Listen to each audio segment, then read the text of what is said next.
అద్భుతమైన సంఘటన కూడా నిన్న జరిగింది. అదేమిటంటే మరి మా ముఖ్యమంత్రి గారి జన్మదినం సందర్భంగా మరి ఉత్సాహం ఉరకలెత్తిన యువకులు, ఇంకా ఎంతో మంది అభిమానులు, భక్తులు, కొత్తగా మొన్నటిదాకా అభిమానులు, నేటి నుంచి భక్తులు, వీళ్ళందరూ మొక్కుమడిగా వచ్చి నా రక్తం తీసుకో అని చెప్పి, ఫస్ట్ నాది తీసుకో అని చెప్పి గొడవ చేస్తారని భావించి గుంటూరు జనరల్ హాస్పిటల్, అప్పుడు నన్ను చితకొడితే కత్తిలో ఉన్నానని చెప్పి రిపోర్ట్ ఇచ్చిన హాస్పిటల్ స్టాఫ్ అందరూ కూడా సుమారు ఒక 300 మంది పెద్ద బెడ్లు వేసుకుని, ఒక 100 బెడ్లు వేసేసి మరి వారు పేషెంట్ల కోసం, దాతల కోసం నిరీక్షిస్తే ఒక్కరు రాలేదట.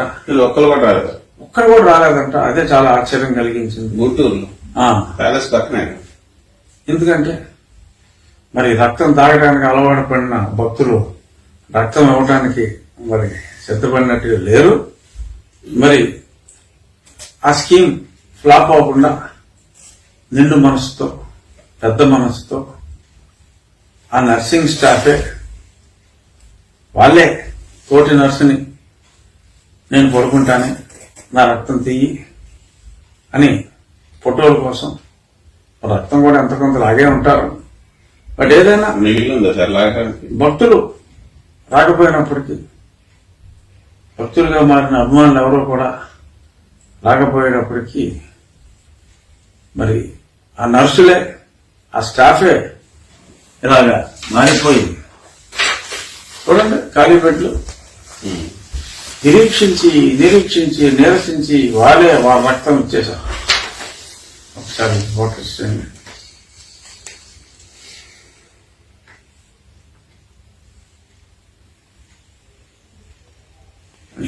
అంత అభిమానం ఏమైందంటే ప్రాబ్లం ఏంటంటే, ఇది వరకు ఎమ్మెల్యేలు బలవంతంగా తీసుకెళ్లి బ్లడ్ ఇప్పించారు. ఇప్పుడు ఏ ఎమ్మెల్యేకి సీటు వస్తుందని గ్యారంటీ లేదు. నిర్వేదంలో ఉన్నారు ఎమ్మెల్యేలు. ఆ నిర్వేదంలో మరి ఇంకెవరి బ్లడ్ లాగడానికి వాళ్ళు ముందుకు రాలేదు. తమ నాయకుడికి సీటు ఇవ్వరేమో అనే బెంగతో మరి వీళ్ళెవరో కూడా బ్లడ్ ఇవ్వడానికి వచ్చినట్టుగా లేరు. ఏదేమైనా కానీ అందరూ సంతోషంగా ఉన్నారని అన్నారు. సీటు ఇచ్చినందుకు సంతోషంలో వచ్చి ఇచ్చున్నారు. సంతోషంలో వాడున్నాడు, ఆ హ్యాపీనెస్ లో అక్కడికి వెళ్ళిపోయాడు. ఈ జనాలను వెళ్ళి రక్తం ఇవ్వమని చెప్పి ఇప్పించేంత అవసరం మరి కనపడలా. ఏదేమైనా ఇది మా గుంటూరు జనరల్ హాస్పిటల్లో ఇన్ని బెడ్లు వేసుకుంటే ఒక్కరు కూడా రాకపోవటం, అఫ్కోర్స్ సాక్షులే వేస్తారులేండి, వేల మంది పరిస్థితి అంతా అంటే జనరల్ గా బ్లడ్ ఇవ్వడానికి మోటివేషన్ ఉండాలంటే ఎమ్మెల్యేని ఎవరు పెద్దగా మోటివేషన్ ఇవ్వలేదు. ఆనందంగా సెలబ్రేషన్, బర్త్డే సెలబ్రేషన్స్ లో కేకులు కోసుకుని అది తినేసి పనిలో ఉన్నట్టున్నారు. ఏదేమైనా ముగించే ముందు జోక్స్ అపార్ట్, జగన్మోహన్ రెడ్డి గారు మీ ఫ్లెక్సీ నిర్ణయం అద్భుతం. కానీ నాలాంటి సాధారణ మానవులు కోరుకునేది ఏంటంటే, మీరు నిజంగా ఆ తత్వాన్ని అర్థం చేసుకుని చక్కగా బిడ్డల్ని లాలిస్తూ భుజాన్న ఎత్తుకుంటూ ప్రజల మన్నల్ని పొందాలని, ఫాలోలాగా ఉండొద్దు, జీసస్ లాగా, షిరిడి సాయిబాబా లాగా నిజంగా ఉండాలని మనస్ఫూర్తిగా కోరుకుంటున్నాను. రాగద్వేషాలని తగ్గించుకోండి. ఫినిష్ ఆఫ్ అని వీడియోలు చూసిన తర్వాత అటువంటి డైలాగులు మానేయండి. ఏదో ప్రజా క్షేమం కోసం ప్రజలు బాధపడుతున్నారన్న ఎవరైనా సలహాలు ఇచ్చి ఇలా కాదు ఇలా చేస్తే బాగుంటుందని చెప్పి సపోజ్ ఎవడో పేపర్లో రాశారనుకోండి, ఇలా పేపర్లు ఇసురు కొట్టేయటం, ఇటువంటివి అంటే టాప్ విసురు కొట్టారంటే ఏంటి? కోపం వస్తానే కదా. ఉమ్. మరి రాగద్వేషాలను జయించమని చెప్పి ఆయన చెప్పారు. సో ముందు ఆ రాగద్వేషాలని మీరు నిన్నటితో జయించారని అనుకుంటున్నా. ఈ రోజు నుంచి ప్రశాంతమైన పాలన ఈ 3 నెలల్లో మీరు అందించాలని మళ్ళీ మరొకసారి చెప్పిందే చెప్తున్నా, పాడిందే పాటలాగా రాగద్వేషాలకి అతీతంగా ఉందండి. శత్రువుల్ని మీరు చెప్పినట్టుగా ప్రేమించండి అని మరొక్కసారి ఈ వైకుంఠ ఏకాదశి పర్వదినాన్న మిమ్మల్ని కోరుకుంటున్నాను. ఈ అందరిని పిలిచి మీరు ఓడిపోతున్నామన్నా ఎన్నికల బరిలోంచి తప్పుకోన్నా అని సాగుతావు చల్లగా చెబుతున్నా అంటే జగన్మోహన్ రెడ్డి. అవును, ఈ తూరు తప్పుకోన్నా అని చెప్పి చెప్తున్నారు. అంటే మరి ఆయన పాలన అంత గొప్పగా ఉంది మరి అన్నప్పుడు మరి ఎమ్మెల్యేలని తప్పుకోమంటున్నాయంటే ఓడిపోతున్నాయని ముందే ఆయనకి సంకేతం వచ్చినట్టే. మరి వైనాట్ 175 అని నినాదం ఇవన్నీ ఏమైనట్టు మరి? అంటే అక్కడ ఒక గమ్మత్తైన స్ప్లిట్ పర్సనాలిటీ డైలాగ్ ఒకటి ఏర్పడుతున్నారు. అదేమిటంటే ఇప్పుడు ఇక్కడ తీసి అక్కడ వేశారు కదా, ఉమ్. గుంటూరు జిల్లా వల్ల ఉన్న ప్రకాశం జిల్లాలో వేశారు. ఏమంటే నాకు అక్కడ ఎవరో తెలియదండి అని చెప్తే, మరి నీ మొహం చూసి ఎవరు ఓటేస్తారా, నా మొహం చూసి ఓటేస్తారు, అందుకని అక్కడికి ఇల్లు అన్నారు. మరి అదే లాజిక్ ఇక్కడ కూడా అప్లై అవుతుంది కదా. అంటే ఇక్కడ నీ మొహం అలవాటైపోయింది కాబట్టి నా మొహం కన్నా నీ మొహం చూసే అవకాశం ఎక్కువగా ఉంది. అంచేత నీ మొహం చూసి వాళ్ళు లేరు.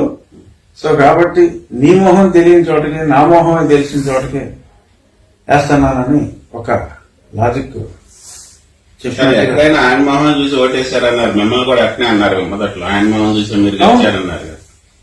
ఆయన మొహం మరి చూసి ఇప్పుడు ఆయన మొహం మీద విరక్తి పుట్టిందా జనాలకి, లేకపోతే ఎంతమంది ఆయన చెప్పింది తప్ప? అంటే మరి ఇప్పుడు బియ్యం ఉడికిందా లేదా అని ఒక మెతుకు చూస్తే సరిపోతుంది. మరి వాళ్ళు గుంటూరులో రక్తం ఇవ్వడానికి ఒకరు కూడా రాలేదంటే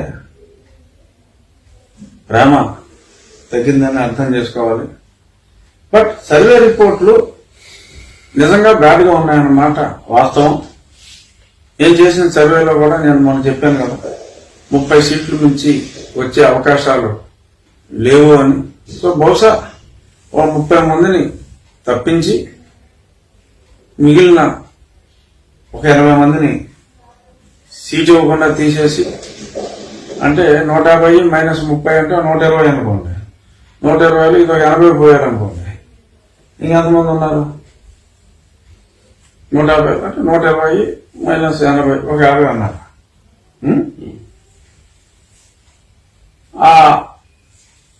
వాళ్ళ వరకు 50 ఎక్కడ ఉందంట? 40. వాళ్ళ వరకు అంటే లేదండి. నేను 30 వస్తే అన్నాను, 40 మంది ఆ పాత మోహాలు ఉంటారు. మరి వాళ్ళ ఫేట్ ఎలా ఉంటుందో చూద్దాం. బట్ నేనైతే వ్యక్తిగా జగన్మోహన్ రెడ్డి గారిని నేను ఎప్పుడు ఏమీ అనలేదు. ఒక ముఖ్యమంత్రిగానే నేను ఆ విధానాల మీద నేను మాట్లాడాను తప్ప, నేను ఆయనకి బర్త్డే శుభాకాంక్షలు కూడా చెప్పారు అందరికన్నా ముందు, మోడీ గారి కన్నా ముందు నేనే తెలిపాను, మనస్ఫూర్తిగా తెలిపాను. సో కాబట్టి వారు బాగోవాలి, వారి దీవెనలు ప్రజలకు ఆయన భావిస్తున్నట్టుగా ఉండాలి. ఆ ఫ్లెక్సీలో కనపడినట్టుగా ఎప్పుడు చిరాకు లేకుండా, విసుగు లేకుండా, కోపం లేకుండా, కక్ష లేకుండా ఉండాలి అని చెప్పి ఇవాళే ఆల్మోస్ట్ 15సారి కోరుకున్నాను. అలా కోరుకుంటూనే ఉంటాను. మీరు అలా ఉండాలి. Thank you.